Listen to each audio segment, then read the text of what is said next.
Hi guys, welcome back to our channel. இந்த வீடியோவில் என்ன பார்க்க போகிறோம் பார்த்தீங்கன்னா, ஜோடி ஆர் யூ ரெடியோட தர்ஷனோட பர்ஃபார்மன்ஸ் பற்றி தான் அப்டேட்ஸ் வரல. இப்போ அதுவும் வந்துச்சு, அதை பற்றி பார்க்கலாம் வாங்க. தர்ஷன் என்ன பாட்டுக்கு ஆடுறாங்கன்னு பார்த்தீங்கன்னா, ஆளு போகிறான் தமிழ உலகம் எல்லாமே மெர்சல் படத்துலேருந்து தான் எடுத்து அந்த பாட்டுக்கு தான் ஆடுறாங்க.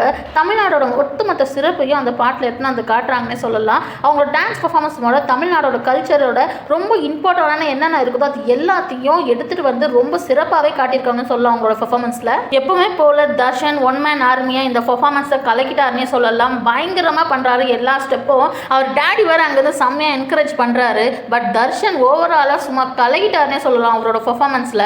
தென் தர்ஷிகாவும் ஒரு ஜம்பும் பண்ணுறாங்க. அங்கே வந்து ஓடி வந்து சேஃபாகவும் லேண்ட் ஆகிட்டாங்க. தென் சாண்டி மாஸ்டர் என்ன சொல்கிறாருன்னு பார்த்தீங்கன்னா, ஒட்டுமொத்த தமிழ்நாட்டு பெருமையும் உங்கள் பர்ஃபார்மன்ஸில் காட்டிட்டீங்க, கலக்கிட்டீங்கன்னு சொல்கிறாரு. தர்ஷன் எல்லாம் தலைக்கெல்லாம் நின்று ஸ்பின்னெல்லாம் பண்ணுறாரு, தலைக்கெல்லாம் பரதநாட்டியம்லாம் ஆடுறாரு, எல்லாமே தலைக்கிலாவே பண்ணுறாரு இந்த பர்ஃபார்மன்ஸில். உண்மையாகவே வேறு லெவலுக்கு கலக்கிட்டாரு தர்ஷன் தான் சொல்லணும் அவரோட அவங்களோட பர்ஃபார்மன்ஸ்ல எனக்கு ரொம்ப பிடிச்ச ஸ்டெப்னா அது நான் இதுதான் சொல்லுவேன். தென் நிக்கி கல்யாணி உங்களோட பர்ஃபார்மன்ஸ் பார்த்து என்ன சொல்றாங்கன்னு பார்த்தீங்கன்னா, கலக்கிட்டீங்க, பின்னிட்டீங்க, வேற லெவலுக்கு போங்கன்னு சொல்றாங்க. சரி, தர்ஷிகா பர்ஃபார்மன்ஸை பற்றி நீங்க என்ன நினைக்கிறீங்க கமெண்ட்ல சொல்லுங்க. தென் இவங்க டைட்டில் அடிப்பாங்க நீங்க நினைக்கிறீங்களா அதையும் கமெண்ட்ல சொல்லுங்க. தென் ஜோடி ஆர் யூ ரெடி முடிய போகுது, அதை பற்றி நீங்க என்ன ஃபீல் பண்றீங்கன்னு கமெண்ட்ல சொல்லுங்க. தென் ஜோடி ஆர் யூ ரெடியோட அப்டேட் செஞ்சுக்க மறக்காம நம்ம சேனலை ஃபாலோ பண்ணிக்கோங்க. By guys.